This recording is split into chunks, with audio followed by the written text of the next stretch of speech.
Shanira. Shani. Ayan. Hi, Shani. Shani, tanong ko lang. Teka lang. Lahat ng 18 dyan, mag-ingay! Ay, walang fanbase ang SB19.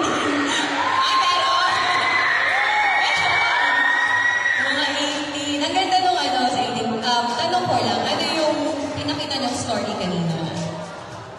So yung storyline po namin, unang-una is pinakita ko yung mga kabataan na nalululungan po sa mga games po, ganyan po. Tapos throughout the dance po, pinakita namin po paano namin tulungan yung kaibigan namin na ma-overcome yung pag-debate. Ang ganda, may unity, no? Yung friendship dapat talaga